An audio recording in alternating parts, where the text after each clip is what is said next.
This is the Night Owls Disc Golf Podcast. I'm Shane. I'm JP. And I'm Ben.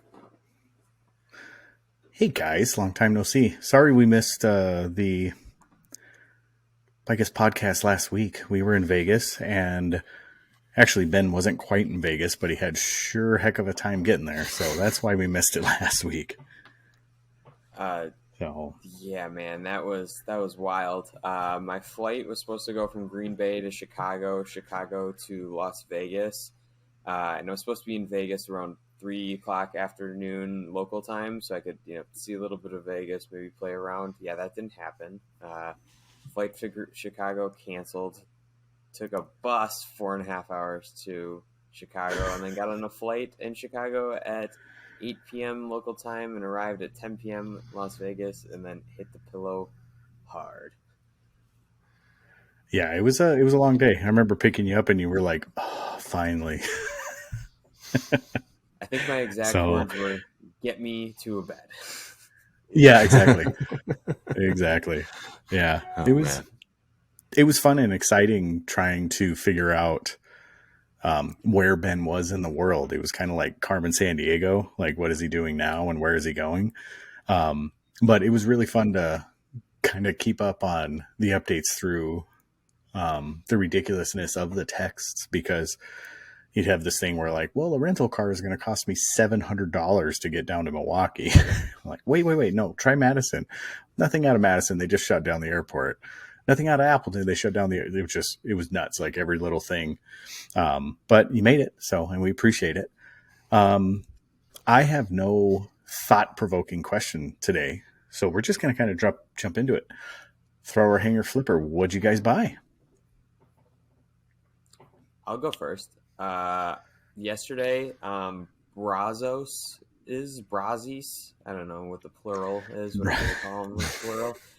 Those dropped for Ranger Team and Alpha and Bravo.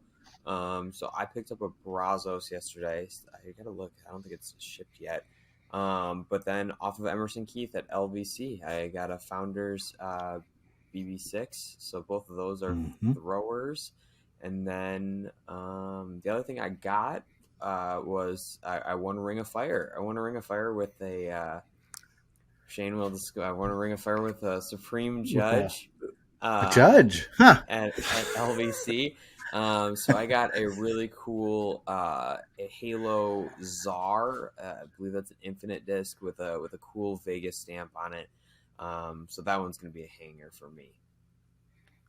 Nice. And what'd you win the putting contest with? The Supreme Judge.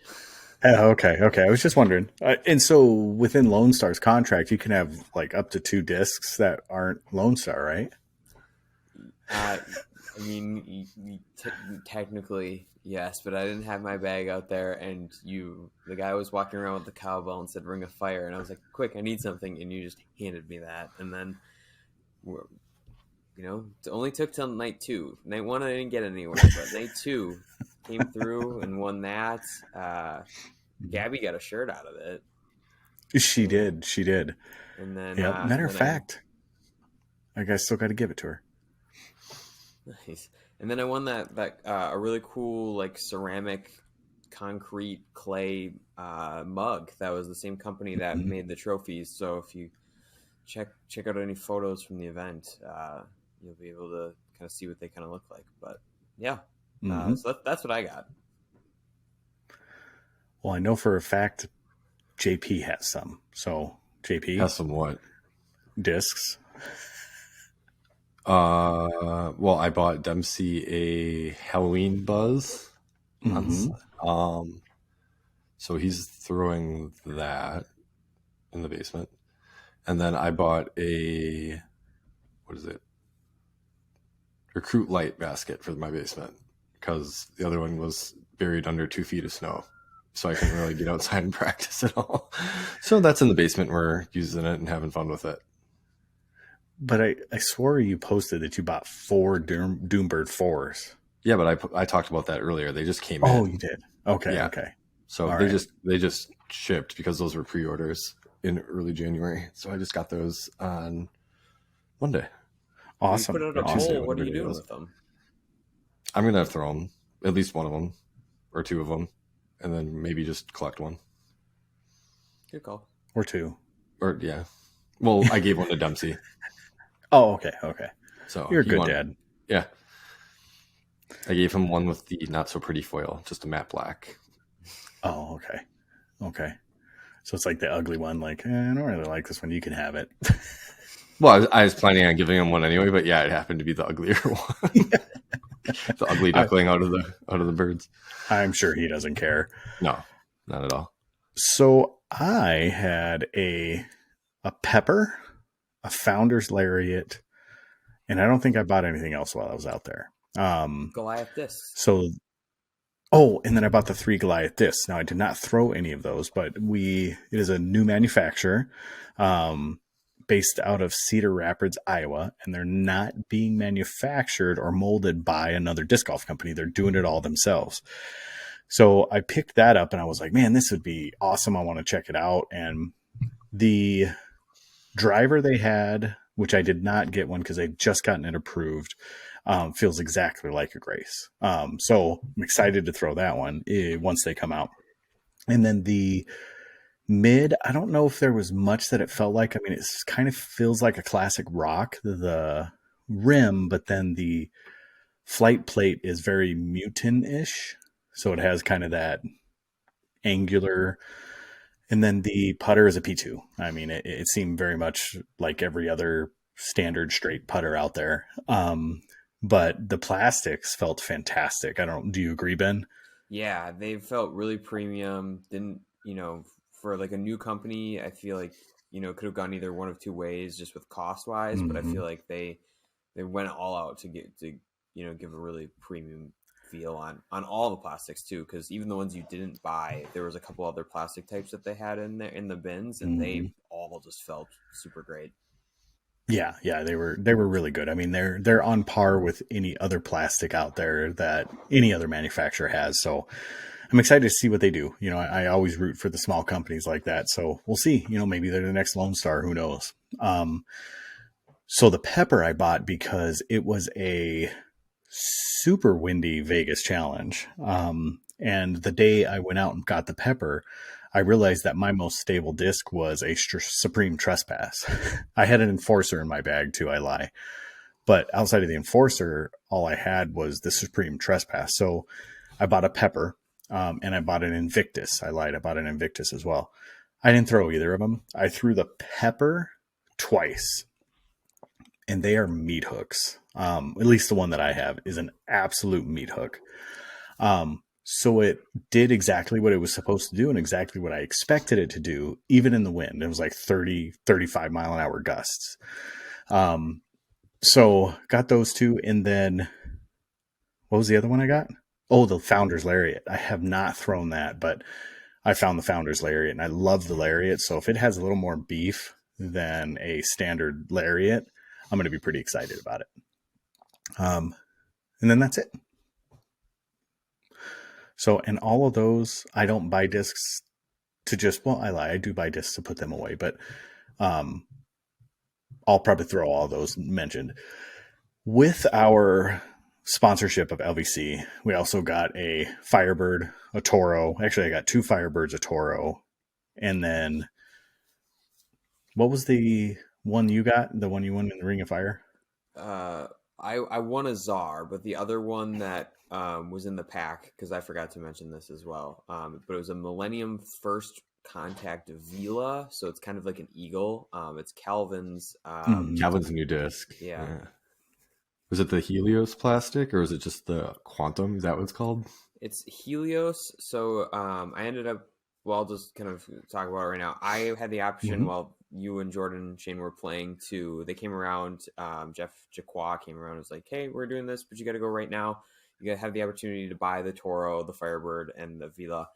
So I purchased it, and then I flipped the Toro and the Firebird, and then I gave that Vila or Vela, whatever they're calling it, however it's pronounced, to team member Lucas Stabenow for his birthday. But I'm assuming it's the Helios is what they're calling it, but it's pretty much just the Halo plastic from Innova. Yeah. So we got the Czar in the pack that I got, and a first run Charger. And the one I got was black with a silver stamp on it. And it was one of the two that were sitting on the table of like 7,000 of them.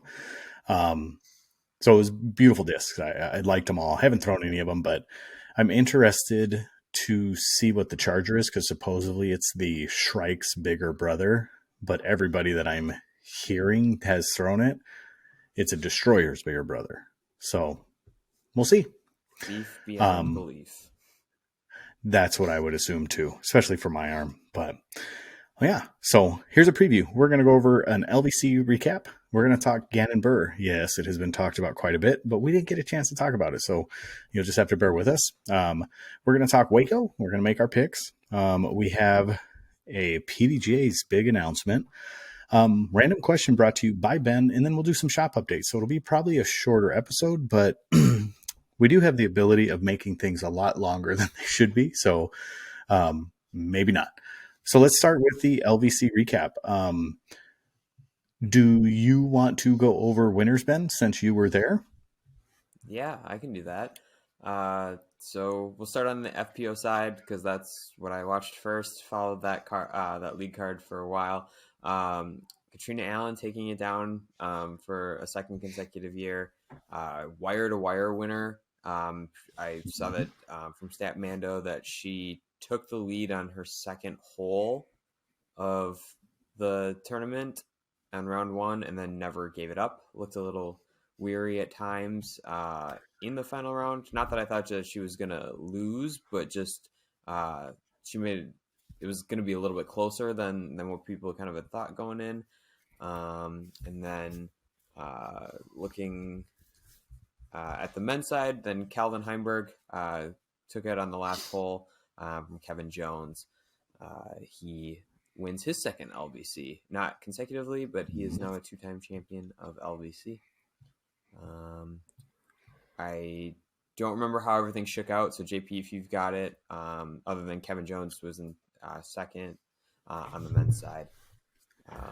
Yeah, Kevin Jones tied with Ezra at -29. Then it was Kyle Klein in fourth, tied with Drew Gibson, Paul in sixth, Zach Arlinghouse seventh, Matt Bell, Corey Ellis, Matty O, Emerson Keith, Anthony Barella, all tying for eighth, and then Eagle came in 13th.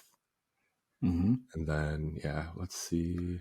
It was Katrina, Missy Gannon in second, Holland Hanley in third, who had the hot round, final round. She shot really well. I think a 10-16 rated unofficial round.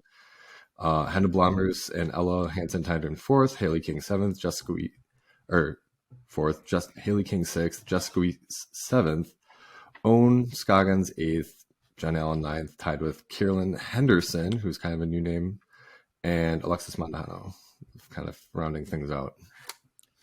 Henna and Ella immediately had to go play a playoff hole on Infinite immediately after the round to go pick up the to determine who was going to get the final Throw Pink Women's Disc Golf Championship qualifier spot.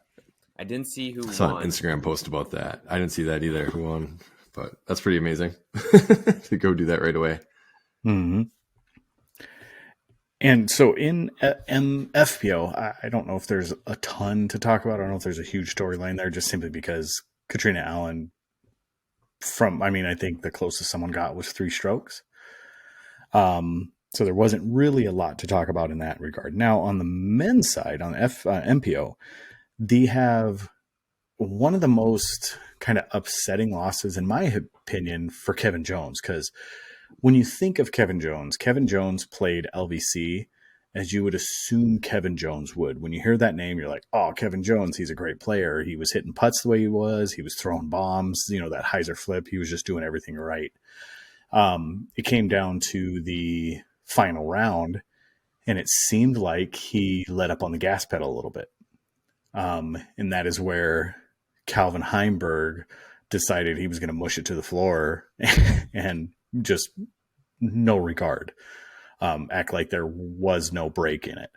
So what I want to talk about is, why do you think Kevin Jones played the last few holes? And we'll specifically talk about 16 and 17.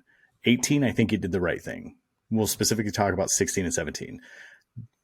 Why do you think he appeared to have laid up on those holes?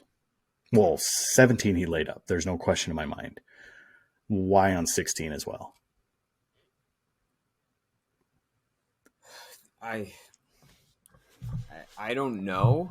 Obviously, this is it's been a topic amongst other podcasts. Other people are trying to figure this one out as well.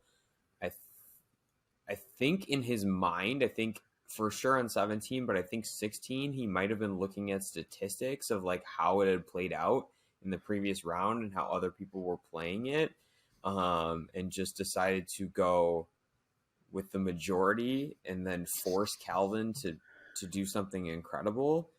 Now, granted, I don't know, but like just looking at the statistic, I do know on 17, there was only 7 birdies on that hole, and only one person had put it inside the circle. So I think he was just being over conservative and forcing Calvin to do something. Like you said, Calvin just laid on the gas. I would agree with that, except for the fact that Calvin threw first on 17 and put it within 40 feet.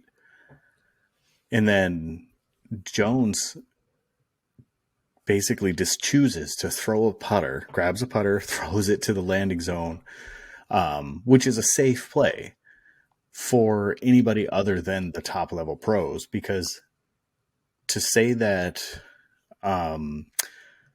Jones doesn't have the type of distance to carry a 440-foot shot, he has that all day, every day. I mean, he aced, a 400-foot hole, didn't he? I mean, he fell to his knee, but like he aced a 400-foot hole. And it was downhill. There's certain circumstances that are completely different. But, man, why did he lay up? Like, it doesn't make sense, because it put him in a situation that he had to birdie 18 in order to force a tie, instead of being able to par 18 to force the tie. So I don't know. It just seems strange to me. Where's the mentality? Is this I'm not used to this spotlight? Weren't they tied going into 18? But no. Kevin parred. I thought Kevin saved par. No, Kevin bogeyed. On 17? Yeah, on 18, he ended up throwing out of bounds when he threw his putter at the basket. He ended up going out of bounds. They couldn't see it very well, but there's that little bit of water right behind, and I think he went into that. Yeah, but didn't he? So did he save par on 17 though? He saved par. Yeah, okay. But yeah, I mean that's. I think the result is neither here nor there. If he would have stayed on the gas, he would have had a cushion. Since he didn't stay on the gas, he didn't have the cushion. So he didn't remain in control of his game. He let someone else dictate what he needed to do in his game. That's kind of my perspective on it as watching it. I was a bit disappointed because I was super excited to see him win. I'm super excited to see Calvin win. I think that's fantastic as well. Although it did line up for a absolutely amazing upshot that hit the flagpole, bounced off the top, and then bounced off. I mean, you can't get more, I guess, serendipitous than that in a final hole. But yeah, so I am a bit disappointed in how he seemed to have let up on the throttle towards the end of the tournament. And he let Calvin Heimberg. Now, Calvin went 3 for 3 in the last, 3 holes? Or, excuse me, he got 3 15, of the last 4 16, holes. And then he got 18. And 15 and 16 aren't typically easily birdied. And he was able to do that and catch up to Kevin.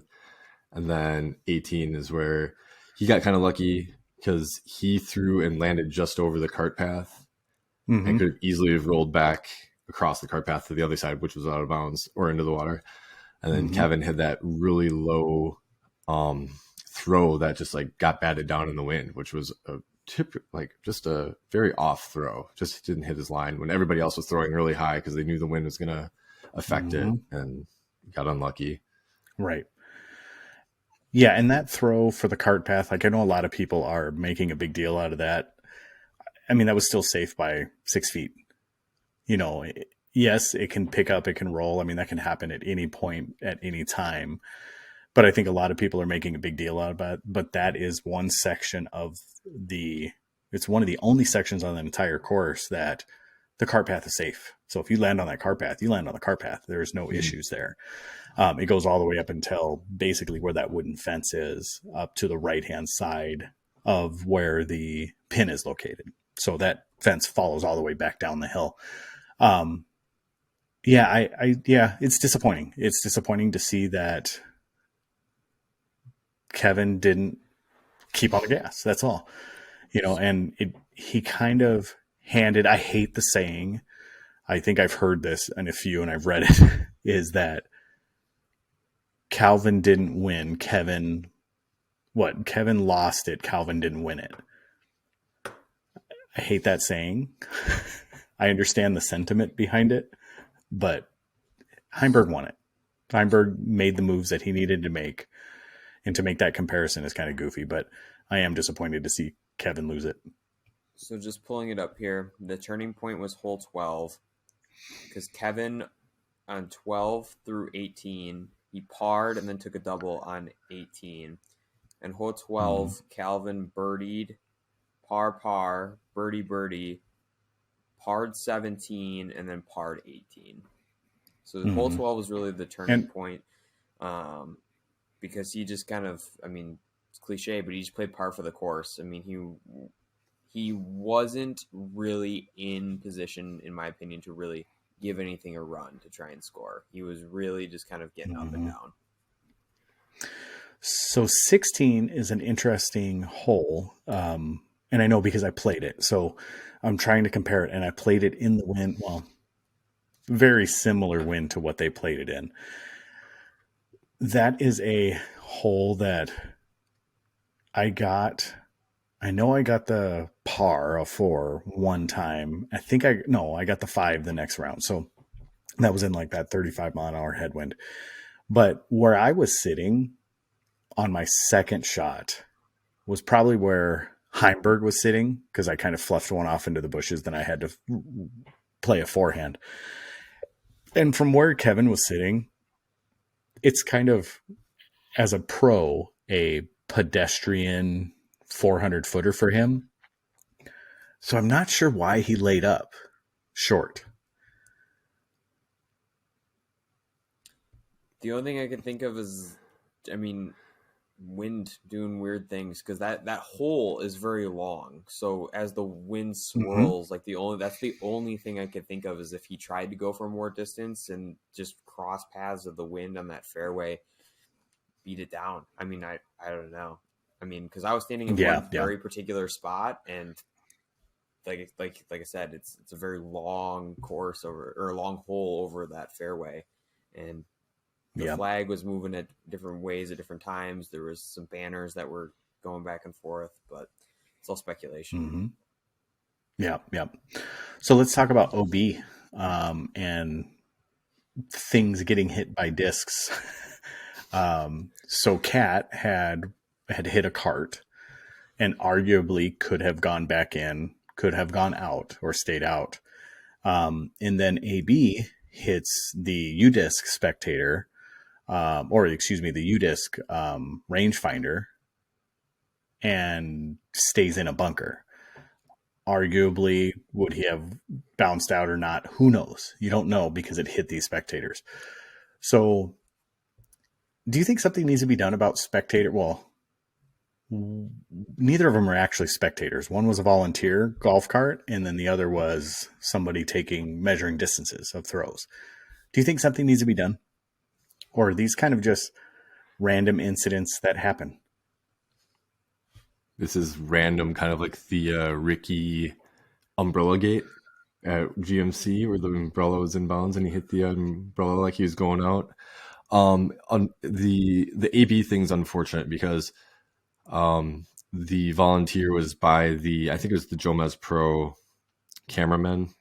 Mm-hmm. And so those cameras obviously aren't as technologically capable as, some of the bigger network cameras, like zoom wise, or, able to get into good positions to get them. So the volunteers seem to be following the cameraman, but you got to know AB bombs, right? Like he has the potential to reach there and past that sand trap.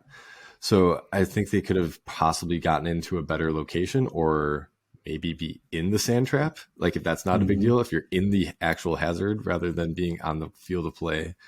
But unfortunate kick. And I think at that point it wasn't going to cost AB anything because he was kind of on a downward turn at that point.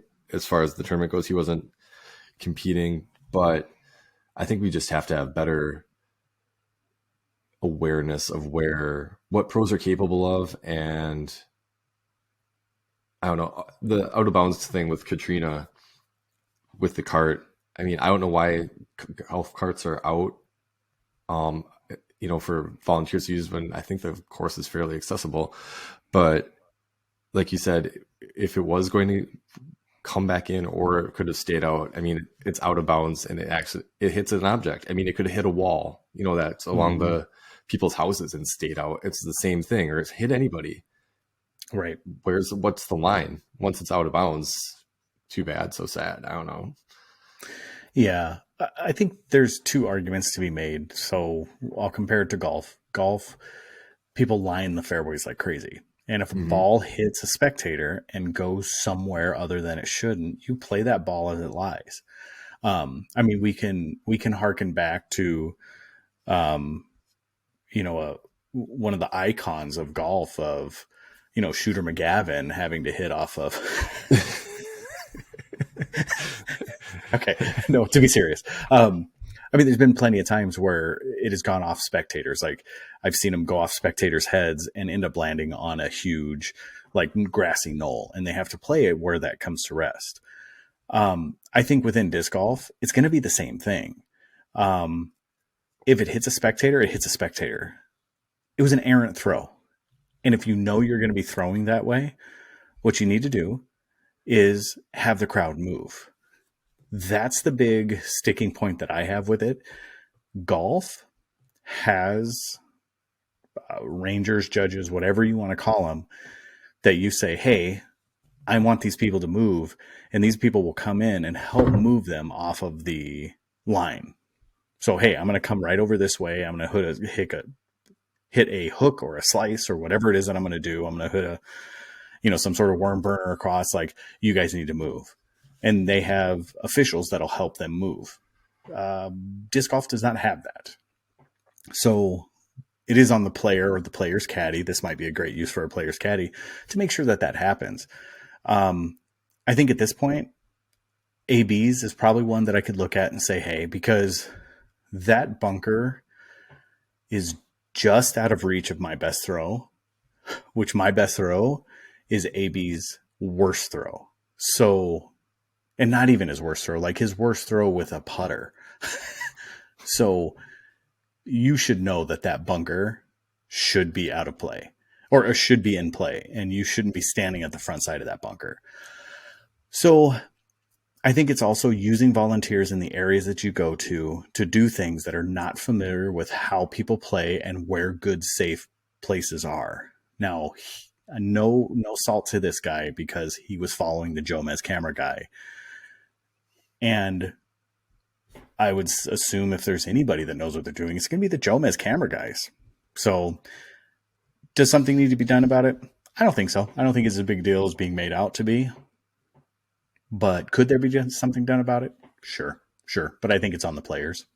Yeah. So what I'll just say quick is that the guy that got hit by AB was doing the Bushnell, and when he got hit or when AB was throwing, this one's a little bit on him because he was spotting somebody else's lie instead of paying attention to everything coming in.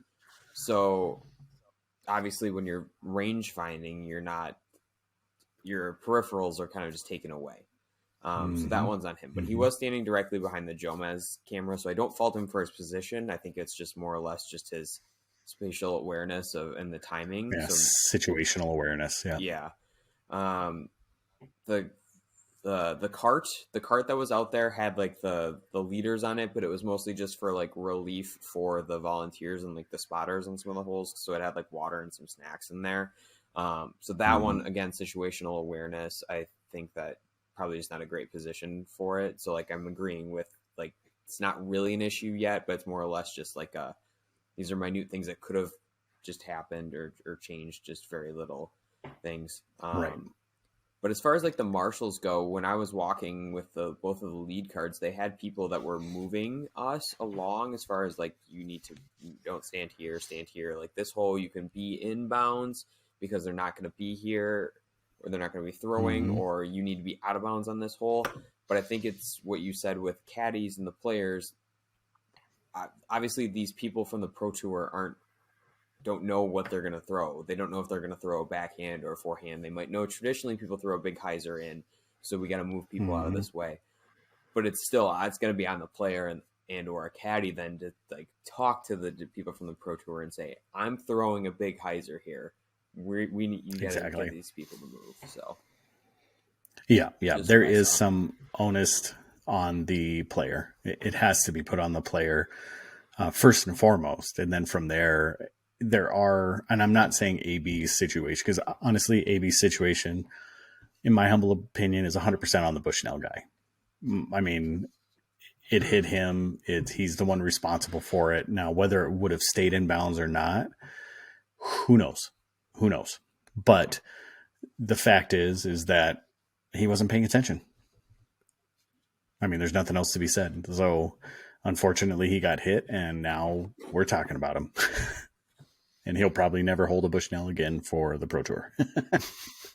So it just sucks because he's a volunteer. Like that's just always like the worst part, is that like did it out of the kindness of his own heart, just wanted to be around the Pro Tour, not getting paid, got some merch and some stuff out of it. Like that's just the bummer of it. Yeah, it is. But it's also a bummer that was, in my humble opinion, I know JP said that AB was already out of it, but I think that was kind of the turning point at AB's round after watching it. That was where his demeanor and attitude and his shots just kind of fell off. I don't know if his attitude necessarily did, but definitely his demeanor fell off. So it was unfortunate. It really was. I was also rooting for him, highly rooting for him. Like I was like, that'd be great to see AB switch, take down the first Pro Tour, and everybody's, seeing who AB really is. So, all right. So recap. Should I go over my play? I don't know. Yeah. Is that something interesting?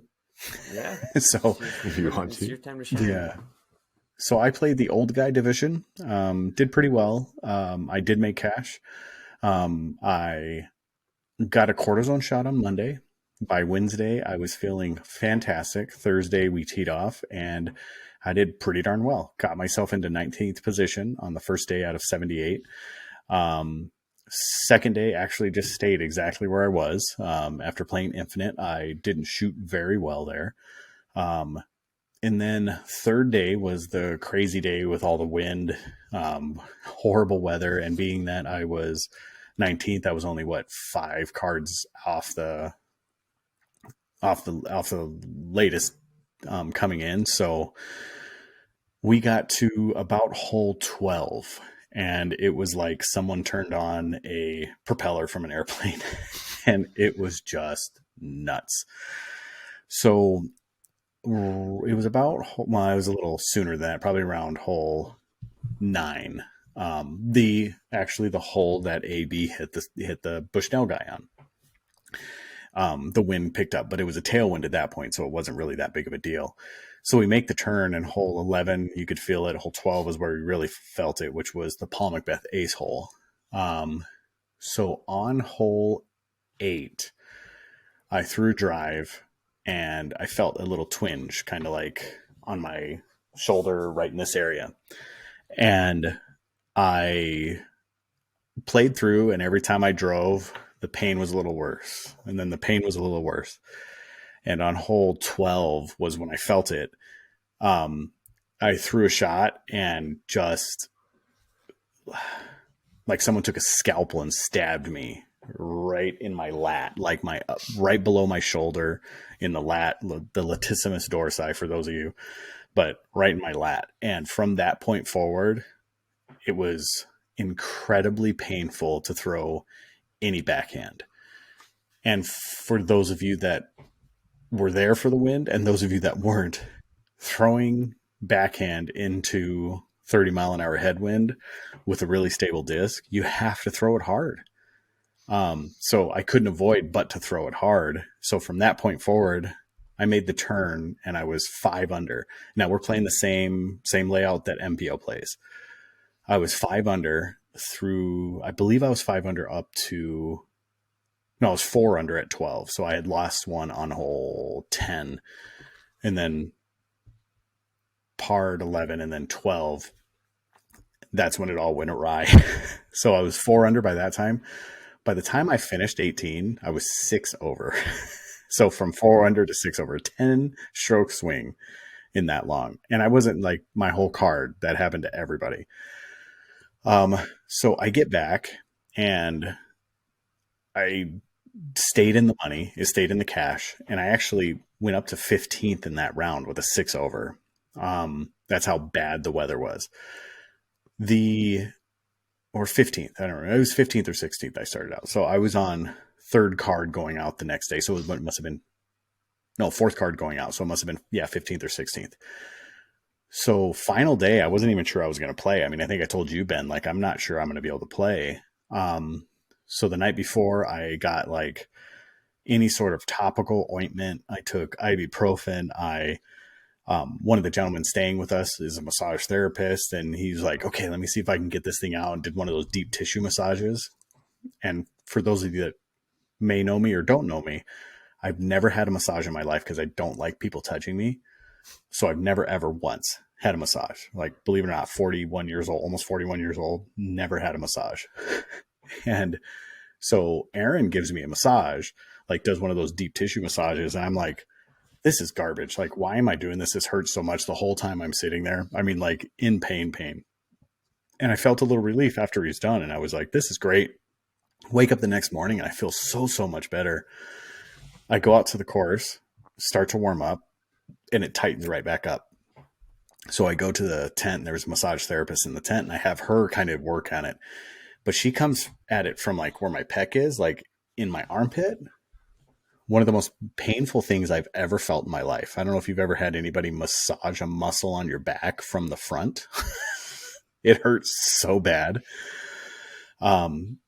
So nevertheless, she gets it worked out. And so I play the final round, which is fantastic, but I lose 10, 11 spots in that, but I still stayed in cash. So pretty happy with it. I'm happy with my play, but I did tear my lat muscle and it is still on fire and in pain, but it's okay. It'll get better over time. And I had an athletic trainer look at it, and they basically said, the only thing it's not completely torn. The only thing you can do is just give it rest. So that's what I'm doing. Just giving it rest. And so, but it was a good, successful tournament. The LVC table that we had for door disc golf went over swimmingly, as good as I could imagine. We know what to change for next year. We know what to bring for next year, and we plan on being there next year. So I think outside of that, I think that's about it. It's a good time. Anything else? Thoroughly enjoyed it myself. Good. All right. So glad to hear you guys had fun. Hey, we offered. You just said the post office wouldn't give you time off. Yeah, that's hard to get off this time of year. All right. So Gannon Buhr and Prodigy, how much do we really want to talk about this? Other than that, Prodigy is suing Gannon Buhr for breach of contract. I mean, other than what's kind of already out there, I can just kind of speak to the demeanor of Gannon over the weekend, because at the table across from us was a company based out of Iowa, and Gannon was rolling with those guys. as far as just like when he wasn't playing or warming up, he was there. And I couldn't really tell much because I haven't seen Gannon outside of just like coverage or videos before, but he just kind of looked kind of blah. It's kind of wow, I'd say just like his attitude and everything. Like you could tell that this, at least this is my opinion of just being there and just seeing him. Yeah, just kind of looked kind of blah. Like didn't really have too many highs or too many lows. Just kind of like was there. Like so, I think that this was kind of eating at him because I mean he's just being so young, and then like having the eyes all on you is one thing, but then having all the eyes on you because of quote unquote a scandal or something scandalous is a hard task to manage. Yep, I agree. I would second the feeling that Gannon seemed to be a bit aloof because of what was going on. He was wearing full Prodigy regalia. I don't know if his discs had Prodigy stamps on them yet or not, but he seemed to be doing as well as he could be considering the circumstances. His mom and I believe it was his dad were both there. And they had talked about it a little bit. And just overhearing stuff, it sounds like it, and not talking in specifics. You could hear them be like, oh yeah, I know. Like someone would be like, I'm sorry about the lawsuit. And they're like, it is what it is kind of what they did. I don't care to recite exactly what they said because it's not my business to say it, but it did seem very melancholy in the Buhr family. So in the Buhr booth, I guess, when he was around, it seemed like things were a bit down, so, JP, you want to add anything to it? Yeah, no, I think my perspective would be like him feeling as though he was doing the right thing and like feeling like he was free, and then all of a sudden having the restraining order on him, forcing him to pretty much continue to throw, and getting that news would kind of really bum me out when you had these plans of just being let go or seemingly him being free from his contract based upon what he claims were breaches by Prodigy, and then saying, oh no, you still have to represent us through our discs for seemingly the next year or until whenever this is resolved. And I think, like you guys said, that kind of weighed on him, and he had finished, I think, in 30th is what I had seen and heard. He was only throwing, I think, what I heard, seven discs or so. He wasn't using a full lineup. His bag was hopefully pretty empty. Yeah. I mean, hopefully this can all get resolved fairly soon. I think from what else I heard is that on Friday the 3rd, there's another hearing about the case. So hopefully more information will come out after that. From the court papers that we kind of all looked through, we don't know what exactly the breaches are or what he was claiming were breaches, because his contract was mostly redacted with all financial situation, with his financial situation and a lot of the details. So yeah, I don't know. We know what he's claiming is the breach, and we know what Prodigy is claiming is the breach. Yeah. But as far as what the actual breaches are, we don't know because, like you said, it's not out there. Nor are we lawyers, nor do we play ones on TV. Ben might, but we don't. I tried. So, yeah. So I want to talk more about Prodigy. I know I'm kind of like driving a nail right now, but what is the deal? What do you think is... I want your guys' perspective on what you think Prodigy is doing with this. What statement are they trying to make? Because you don't do this to a 17-year-old kid for, in all reality, a very inconsequential contract for a company. What are they going for? Because this is also not to mention that they are also in a lawsuit with Squatch. Over their bag design? over their bag design. Oh, wow. I didn't know that. I mean, we kind of thought that maybe it would happen, but I didn't hear anything otherwise Yeah. about that. I assume, let's say, I assume there is some sort of legal action being taken. I don't know for sure if it's happening or not. So I want to make that statement known. This is an assumption in my part. Seems to me like if he were to leave, or if they wanted him to leave, that they were just going for some kind of monetary compensation. So you think that Simon set the bar with Discmania, and that's what they're trying to receive, is some sort of payout, contract buyout? Yeah, that seems to me they're fearing, like what they had said is that, they consider him to be their elite player when, Kevin Jones probably had a little bit of a chip on his shoulder and tried to like prove that this weekend. But their fear was that, they'd be losing out on disc sales and any other promotion they could use with Gannon, and that would cause them cost them monetary stake in the market. And hard to say if it would or not.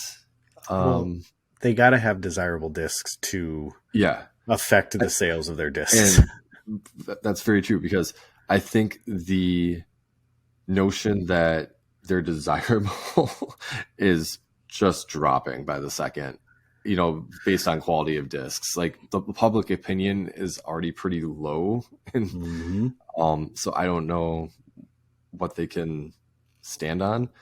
And it's funny too, because Drew Gibson had said that they tried to sue Chris Dickerson when he left as well.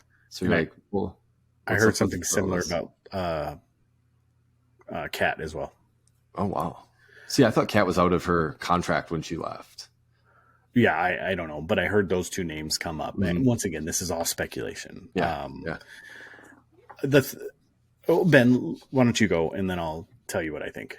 My thing was just, I mean, it's very similar to like, I think that's the end goal for Prodigy, is that they know that this isn't going to go anywhere, so they're looking for a settlement. But I think that this is the reason they're doing this. Well, it's a bad look because Gannon's a minor, but I think the reason for this is that they're trying to make a statement. It's like the fool me once, Chris Dickerson left, fool me twice with Kat. And like, we can't keep getting fooled. We can't keep doing, like, I think that's the rationale in their brain, or what they're trying to say is it has to end somewhere within the market as a whole, or within disc golf as a whole, that like people just can't leave contracts early, and they're trying to set the tone there. And they're also trying to set something in their own company. So I think this is like a statement for them, or they're trying to make a statement, but it's just really unfortunate for them that their discs are not good for anybody to want to go there, or to hold up, or really to hold any weight within a contract. And two, that Gannon is 17 years old. Like, it's just not a great look. Like, so it's unfortunate that he's the one that has to bear this. Right. So I will throw a little flack and say that their discs aren't good. I don't know if that's fair, because I think their molds are good.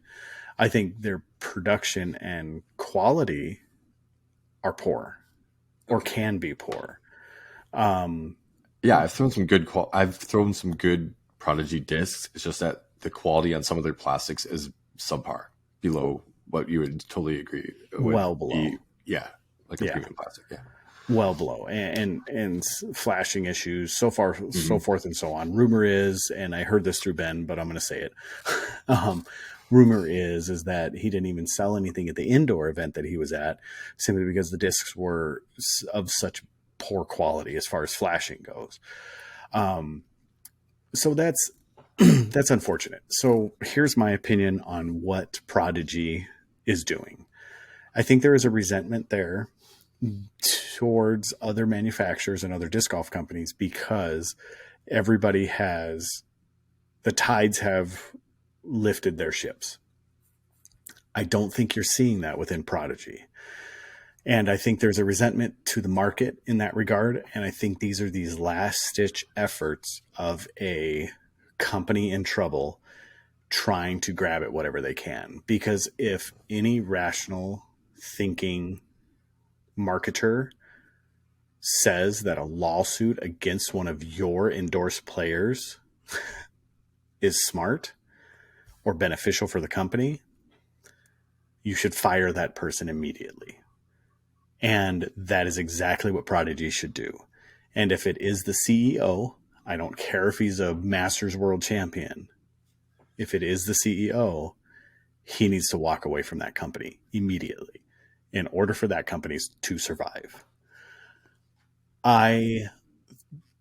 So in summation, I truly think it is a last stitch effort to save a dying company. I just think it's a swing and a miss.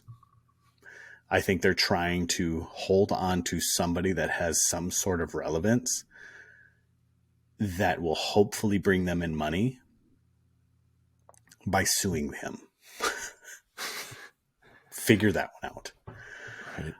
And when you look at market share of Prodigy, Prodigy is only losing ground to every single manufacturer, every single large manufacturer out there. And the fact that they have 2 production facilities, when they have a production facility in the United States that they can control quality, and they still choose to send their, because they can't reach that quality, and they still choose to send their manufacturing overseas, that also speaks volume. Now, there's an economic reason for why they're doing that, because those discs are going to be much cheaper than producing them in the United States. I get it. But if you're having poor quality issues, you need to get a hold of that before you try to reach out and start doing other things. So I can go on and on about what I think or what I feel about the business practices of Prodigy, but I do think that this is one of the straws that will break that camel's back, if it's not the straw. So Prodigy might be for sale for pretty cheap pretty soon. So maybe Door Disc Golf will have a manufacturing plant in Georgia, Dalton, Georgia.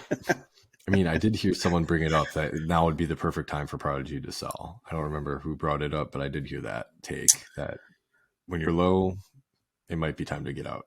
Yep. Before it's worth nothing. I was looking up company valuations, and Prodigy was one of the companies I was looking up, and comparably speaking to quite a few of the other larger companies that produce plastic, actually make their own plastic, they are not even a third of the market share that these other companies have. So, and it's only getting lower. That market trends down as far as their company valuation. It continues to go down. And in any graph that I was able to find of their company metrics, it was going down. So we'll see. We'll see. Maybe internally they're doing a lot better than what is out on the internets right now, but I don't think they are. Yeah. So keep an eye on it. Who knows? Maybe whoever wants to invest in a big disc golf company or a disc golf manufacturing plant, go for it, but don't buy the blue sky, because Prodigy will not be worth anything. Yeah. The last thing I'll just say is that this is, and the internet has already talked about it, it's going to be a very difficult case if it goes to trial at all, just because there's so many little nuances that are disc golf in this case that it's going to be dragged on for a while, because things are going to have to be explained to a jury and to a judge that like what counts as like a signature disc. Is it 1 mold, 2 plastics? Like that's one of the things that's been brought up in the case. And like to us disc golf folks, 1 mold is 1 disc, like not 1 mold, 2 plastics. So don't need to it doesn't matter the plastic. Yeah, we don't need to divulge into all that stuff, but like I said, there's just gonna it's gonna be hard because of all the nuances that make up disc golf. Yep. All right. Well, do we want to move on to WACO? Yeah. All right. Alrighty. So we got WACO coming up, and of course it's not on my recent tournament. So do either of you have WACO up as far as making our choices? Yeah, I can pull it up right now. I do. Okay. So we will make our choices for WACO. We will do FPO and MPO, and we will do the top 3 of both. We can do an honorable mention if we so choose, but let's keep it to 4 or less on the choices. Who would like to go first? You can go, JP. I'm just kind of scrolling through unless you're not ready. Yeah. I'm good. All right. Number 3, I'm going to take Chris Dickerson for MPO. Number 2, I'm going to take Calvin. And numero uno, I'm going to actually take Paul Macbeth. Okay.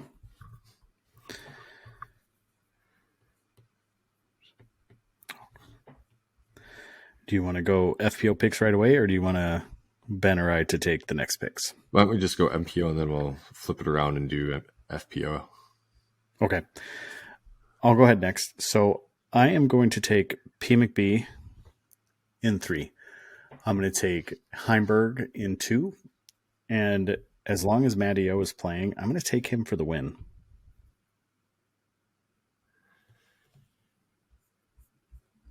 All right. I am going to pick Emerson Keith, number 3. I am going to take number 2. I'm going to go Ricky. And I'm going to go Corey Ellis for the win. I'm going to go Dark Horse just because I feel like he's been knocking on the door and he does play well in the woods, and Brazos is pretty tight. Mm-hmm. All right. So, JP, you had Macbeth, number 1, Heimberg 2, and Chris Dickerson 3rd. Okay. Perfect. All right, let's go with FPO. Ben, you want to start with FPO? I'm going to take the obvious. I'm going to go with Kristen Tatar. She's back. And then I am going to take Holland in 2nd. Is she playing? I think so. Mm-hmm. Yep. I'm going to take her 2nd. And then I am in 3rd. I think I probably went in reverse order. I'm going to go Owen. I thought you were going to pick Kona. No, but I did meet her. She's very nice. And not that we didn't think she was a nice person, but I'm just saying I met her and she was very nice to me. Met a lot of nice pros. She's $500,000 nice. Yeah. Nicest pros I met over the weekend. Not a sponsor, not a plug because they're Lone Star, but I did talk to AJ and Deanne Carey for like 25 minutes about Lone Star. Super nice people. That's awesome. Awesome. Yeah, we got to meet Terry. Well, I got to meet Terry, the owner, as well. And then talk to all the 4 boys sitting around the table there slanging discs. So, JP, I'll go if you don't mind. Yep, go for it. Okay, I'm going to go with Handley to take it down. And 3rd place, I'm going to go with Hansen. And then for 2nd place, I am actually going to put Kat back in there. So I'm going to skip on Tatar. She'll be my honorable mention. I think very well she could be the person that wins it. The reason I'm not picking Tatar is because she still is saying that there are some elbow issues that she hasn't worked out yet. So we'll see how that plays out when she comes to WACO. Is Paige Pierce playing? And we all skipped over? It doesn't matter. Okay. I hate to say it. I didn't miss her at LVC. We actually talked about that. Honestly, I didn't even think about her. Yeah, we talked about that on the car ride back. That she wasn't necessarily missed, but it would have been interesting just because she's good for the field and she's good in that regard. But I agree. I'm resentful to the opinion that because Kristen and page weren't there, that it wasn't a real win for Kat. And I'm just like, come on. No. Like, I don't care. I don't, They're it was a not, win. A win is a win's win. a win. She crushed too. Like, there's just no doubt about it. Like, she wired And to go wire to wire. Like, it's not like she sneaked anything out. And other than a select few holes, her putt was nails. She was hitting him from all ranges. Just amazing. All right, JP, what's your choice? Okay. Third place, I'm going to take Missy. Mm-hmm. Second, I think I'm going to go with, I want to say Valerie Mondahano. It's a risky choice with her coming back. I did see her on the bag with Alexis. She was caddying. She was all over the place. Yeah. And then first place, I'm going to say,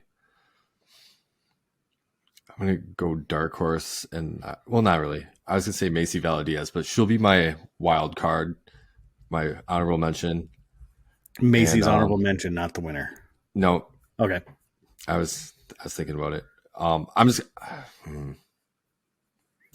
Holland to win. Holland Hanley. Holland, good choice. Friend of the podcast. All right. To recap, JP, you have Macbeth, Heimberg, Dickerson, Holland, Mandahano, Alexis, and Missy. Ben, you have Corey Ellis, Ricky, and Keith, and then Tatar, Holland, and Owen. I am taking Matteo, Heimberg, Macbeth, and then Handley, Cat, and Hansen. I feel like these are very strange picks for this year, but we just don't know how things are going to shake out, so they could be fantastic. Just looking at the list. Paige usually does. Oh, go for it, Ben. I was just going to say, just looking at the list, it looks like Nate Perkins is playing, so that'll be our first taste of what he's throwing now that he's now this Mania. So that'll be, because he didn't play LVC. Again, not a person that we really missed, but still, I mean, it's just interesting from a standpoint of if he's gonna, throw some of those old reliables, or if he's gonna kind of mix in some other stuff. So we'll see. He, I thought, might have been picked up for coverage for the Pro Tour to be, that on the field in the field reporter, during this event. But yeah, interesting that he's gonna be there throwing. It's because they listen to our podcast, so they respect our opinion when we say he's. Sorry, I had something white on my collar. Did you see that? For you YouTube folks, you can see me like freak out about this like white thing on my collar. All right. So PDGA hit a milestone. Not only did they change their logo, but 250,000 members. And that's not active members. That's just total members through the history of PDGA. So this is 1983? That's an impressive number, considering 2016 was when I officially joined the PDGA and got a number, kind of broke down and paid the $50. And I'm 80,000, more 81406. Or 81407, excuse me. 8406 is Jordan. So that's amazing. I mean, what's that? 6 years? No, 7 years? And then I got my number officially got it in spring of 2021, and I'm 164,995. So, that's a big jump right even there between our numbers. Mm-hmm. Mm-hmm. And that was 5 years. And JP, where's yours at? I'm 103, 102. And I think I got mine in 2017 or 18. Yeah, that was the first springtime, right? Yeah, I think, or the second springtime, because I think I didn't play. I don't think I had a PDGA number during the first one, so it might have been the second one. Yeah, it was the second one. That was 2018. So, yeah, that's crazy numbers. I mean, that's really awesome. It shows you the growth of the sport. It does show you that it is continuing to climb because we just hit 200,000 members. I don't know the exact date, but it was last year. Mm-hmm. So we've gained 50,000 more members within a year's time. So That's awesome. That's great for the sport. I'm super happy about it. And I hope you guys are too, because we have a podcast and we have a store. So it helps. It And helps. The events, more and we people run we have events. and All events, these I people mean, can come play these events and get a rating and track right? their progress. It's great. Exactly. It's a great thing. So as much as we say there needs to be another entity in disc golf to be a rules agent, um, I'm really glad PDJ is there because they do a lot. They help with education. They help bringing new people in. So I think they're a fantastic organization. And for $50, you get a disc, you get a little badge, you get what else? Like stickers, you get all that stuff. I mean, Well, and you get discounts at certain hotels, and I think car rentals, and there's a little other perks you get along with it. I should have whipped out Yep, my yep. card when I was trying to get a car to go to Chicago. Could have stuff that I could get. Yeah, I don't remember if it's with a certain company, but yeah, you definitely get a percentage off.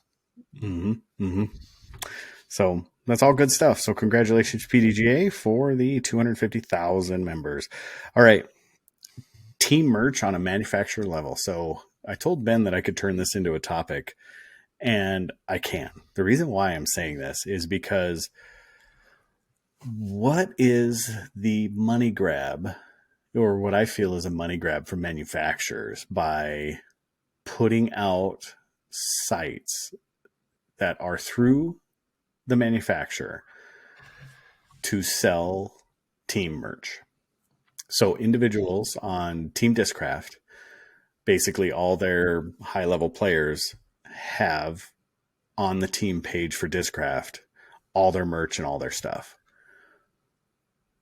Why don't they push it out to the thousands of stores that are in the United States?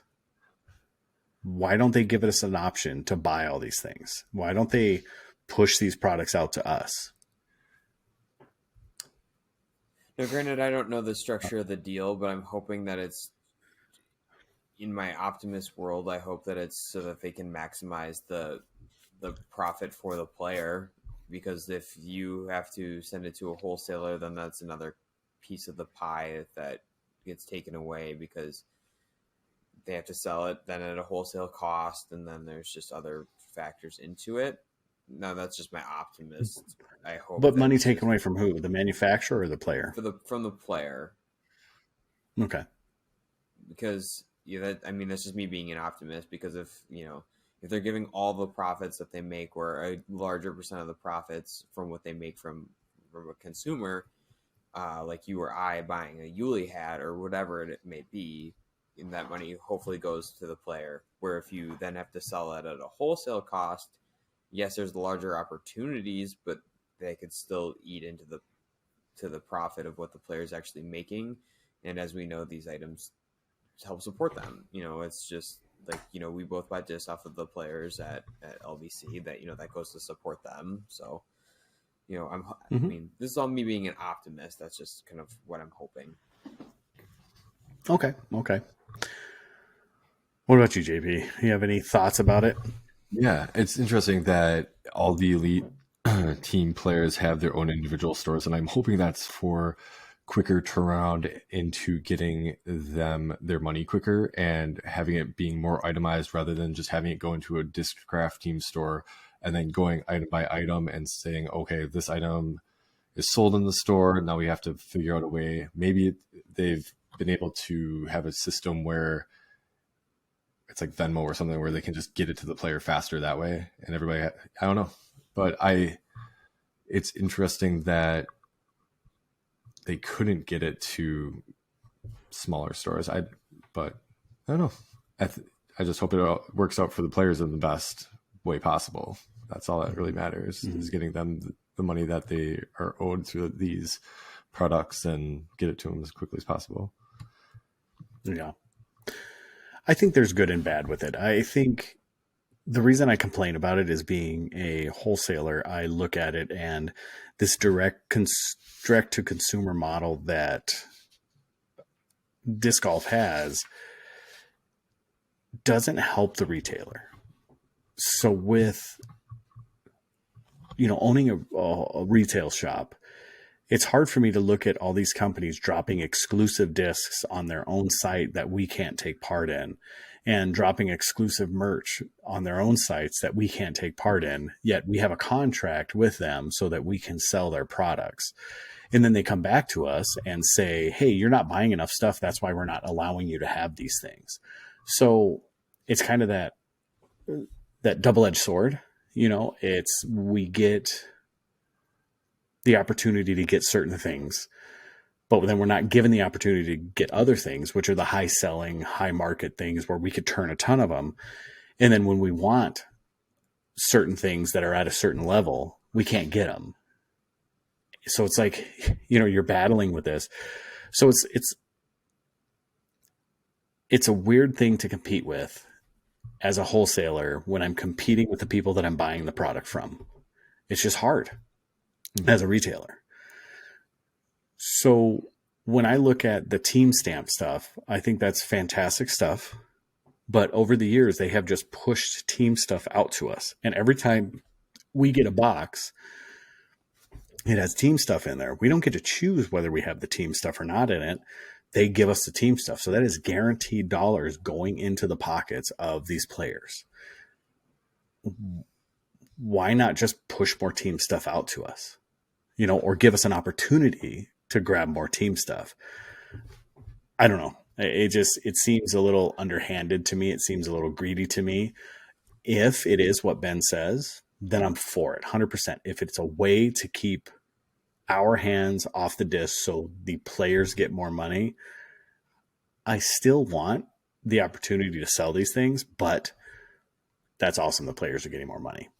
That's only going to keep them on the road longer. That's going to keep them in the sport. That's going to keep them, on the coverage. So it's only good for the sport, but it sucks as a retailer that we can't bring in all this stuff to sell to our customers.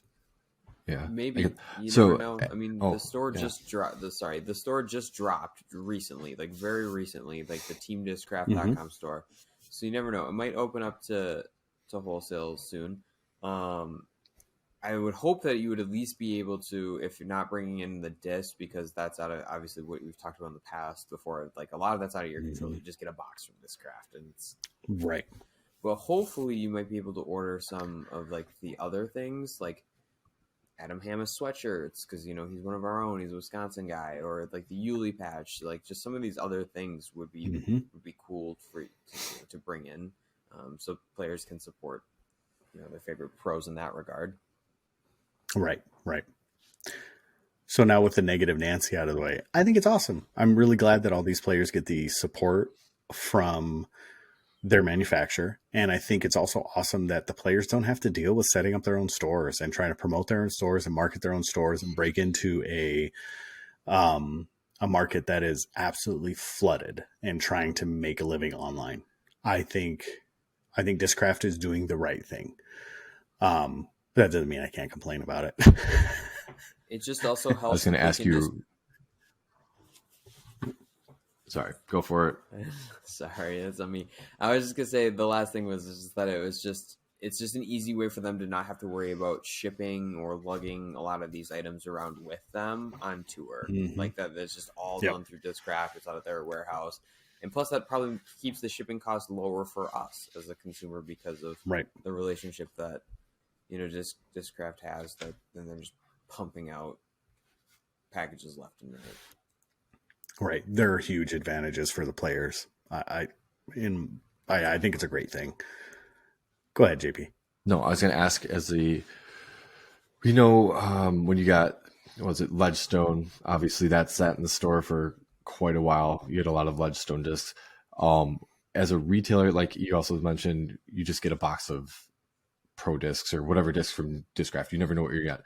With the merch, if that were to come to you, I have a feeling that you would just get random stuff. Like you wouldn't be able to pick. Right. Is there worry of you that merch just sitting there based on what players, like obviously the more popular players are going to, like their stuff's going to sell faster. And then you're just sitting on a bunch of their other players' stuff that's not going to sell as fast. Right. And then even if you're a retail store owner, if you had the option, you would probably want to buy the more popular players merch because that's the stuff that's going to sell. And then you don't have that those goods sitting on the shelf for longer than what they should be. I agree. Yeah, I think that is something that would be an issue if they basically sent us a mystery box as they do now. Now we know what's coming in these boxes, but we don't get to choose of how many. Basically, you're allotted it based on your wholesaler volume, or excuse me, your retail volume. So however many discs we buy determines how many discs we can get. Or the total money spent. Let's do it that way. The total money spent puts us in a tier. And we're fortunately in the highest tier, but it still doesn't, we're not in the highest, the elite tier that, like, some of the infinite discs, OTB, those ones that are getting thousands of discs a month. We're not in that tier because they can choose what they want. I wish we could just choose those retail things, because if I could get a bunch of Ulibarri hats, I would grab some Ulibarri hats. If I could get a bunch of Macbeth hats, I would grab some Macbeth hats. And maybe they do have them. Maybe I'm missing out on the order form that they have that stuff on. But as of right now, it just hasn't been a huge or promoted option for us. It could just be my ignorance as a retail shop owner that I haven't been able to get those things. But I highly doubt it, because I'm all over these sites looking for stuff all the time. So, but who knows? Who knows? Maybe I'm wrong, but I think if it is the way that Discraft does it, where they would just pack up a box of merch and send it to us, I wouldn't want that. I wouldn't want that. I would only want the stuff that sells. So, and then regionally to us, like Hamas, yeah, he would sell. It would sell, definitely. AB would probably sell too. So, all right. Anything else on that? No, I'm good. I think it's just a cool concept, and I just hope it doesn't get stagnant. I think that's like my hope is that they push out new designs, they push out new things. At least based on Adam Hammis's Instagram, it sounds like, with his sweatshirt and some of his stuff, he got to design it. So that's pretty cool too, that it wasn't just like, hey, we designed this for you, go sell it now. So yeah, it's a cool concept. Yeah, I hope other manufacturers do it. I hope so too. And as long as they don't treat it like their tour disc, where everybody gets the same design on the tour disc, and then they just slap their name on it, as long as they don't do that with the merch, I think it'll be successful. They make it individual to that person, kind of let their personality shine through, kind of like they did with Paul Macbeth in the California collection. I think it'll be successful. All right, Ben, time for you to do your thing. Red or blue pill, gentlemen? It's my turn to pick, right? I think so. I pick red. Okay. If you had to form a secret society, what would be the basis of your secret society? What would it be built around? Good choices, or good question. Tell me the truth. Was there really two questions, or you just... Well, there's two questions. My secret society would be based around the fact that Ben didn't have two questions.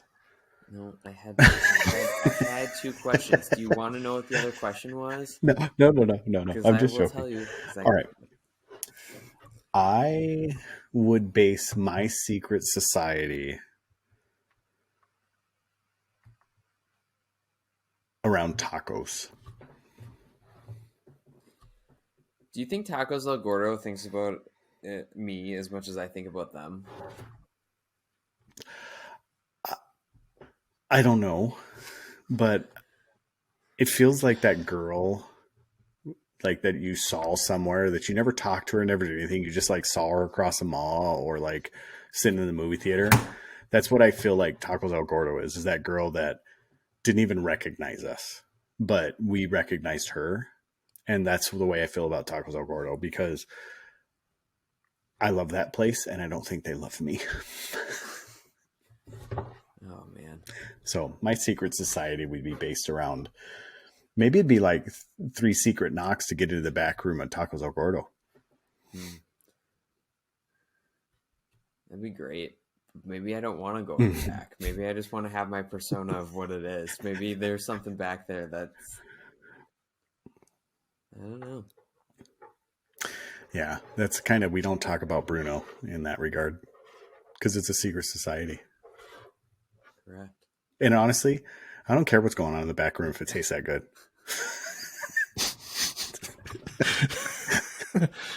Oh boy. JP, you got to go to All right, LBC JP. next year just solely for Tacos El Gordo. That's Let's see. What would I don't have anything that cool. Like fried chicken. I'm a fan of fried chicken. I'm a fan of fried That's chicken. no secret. No. Yeah, I don't know. I'm just trying to think of something like kind of like really off kilter, but like Police Academy movies. I don't know. There you go. Okay. I like that one. What was his name? Hawkeye was like the kind of like by the rules guy with the air horn all the time, right?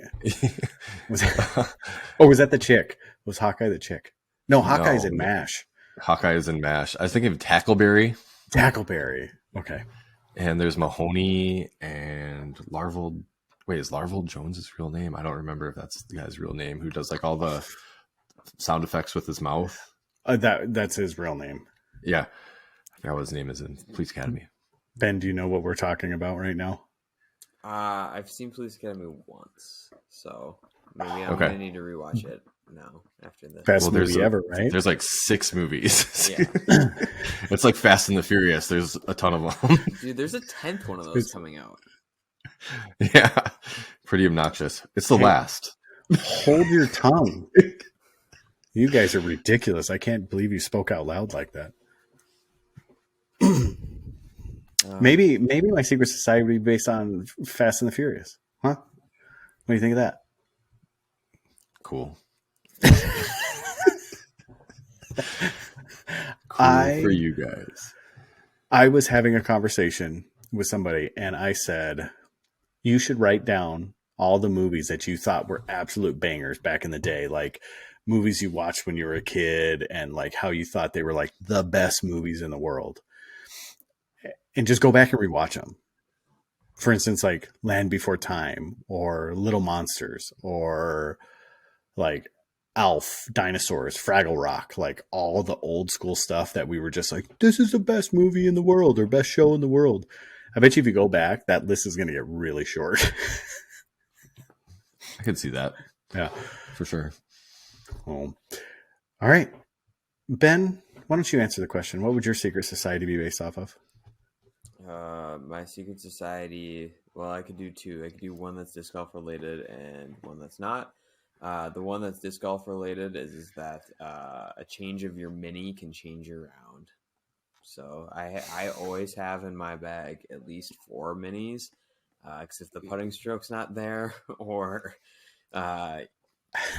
up shots aren't there, change your mini. You might change the vibe of the card. So, do you know that I don't mark my discs?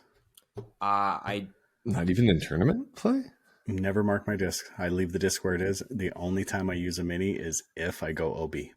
Or I need to use the disc that's down. So I always carry my mini in my back pocket. I've had the same mini since I started. But I don't, even in the circle, if I'm putting, won't pick up a mini. I mean, won't pick up the disc. That's why I always have at least 2 putters. Those 3 inches might help. You never know. It's like 9 inches. It's like 9. Come on. That sounds weird. We should stop talking about inches. She said. Oh, I knew you were going to come with that. Yeah. All right. So shop updates, doordisc.com. So keep in mind, door_disc_golf, night_owl_pod, and then doordisc.com. And you can also find us on YouTube, Doordisc Golf. So Clash Discs is coming in. Ben is working with Bobby to get the discs for the Clash at the Creek. And we ordered some extras that will be going into the shop. So we should have roughly about 60 discs that'll be for sale through the shop. Extra. And Ben, we did order 4 molds, and those molds are... You're going to put me on the spot because people at Putting League asked me what they were, and I was keeping it a secret. Then you don't have to then. No, it's a Here's secret. what I'll do. Shh, don't say anything. Here's what I'll say. It's 2 distance drivers, a fairway driver, and a mid. So Clash Right. doesn't have an extensive lineup, but you can kind of do what they are. On a personal note, I always try and No putters. maybe. I Oh no, he said. I thought he said honey. But on a personal note, Oh, for okay. tournaments, I try and pick this that everybody can use. So that's kind of the vibe. Is doesn't matter your level of play. Cookie. You can pick a disc that you can go in your bag and give it an experience with some Clash discs. And don't worry, I argued and got him to submit to a more overstable disc for the bigger arms. And for the people that don't have big arms, they just want to throw stuff that the pros throw. All right. We do have the huge Lone Star disc order coming in. They're just behind in production as we thought. We were assured by Mr. One Josh Hofstra that that's not the case, but for sure I received an email back that they are behind by quite a bit because they're getting such a flux of orders. So we should have that. They're hoping to ship by the end of this week, if not the beginning of next week. And then they said if you need stuff now, go to our wholesale site or our Shopify site, which ultimately was at Discs Unlimited. And I kind of felt offended by that for absolutely no reason. But I was just like, why would you redirect me to another wholesaler instead of ordering them through you? I've been ordering from you from the beginning. So then, and we got our S-Line Discmania stuff in. So the PDs, DD3s, and FDs. And I'll tell you what, I was able to hold and throw an FD. They are magical. They're exactly what I would hope for in an S-Line FD. They are not, I repeat, they are not like the OG S-Line FDs. They are what I would consider probably a little closer to the OG C-Line FD. But I'm assuming they're going to beat in and probably become more like an OG S-Line. So there you go. For any of those of you that have been throwing them for that long, that's what they'll be. So I'm excited. It'll probably go in my bag, and I'm going to layer a whole bunch of straight fairways because that's who I am. Anything else? I'm waiting for you, JP. No. I don't have any information. JP, you're letting the people down. I don't know if I am anymore. I think you are. I think there's so much anticipation now for this OnlyFans page. Okay. Hey, people give a hoot, okay? Okay. So do night owls. Exactly. Yeah. All right. Well, with that being said, keep us up par. Peace. Ben, you have to hit the leave button. I'm hitting it. Yeah.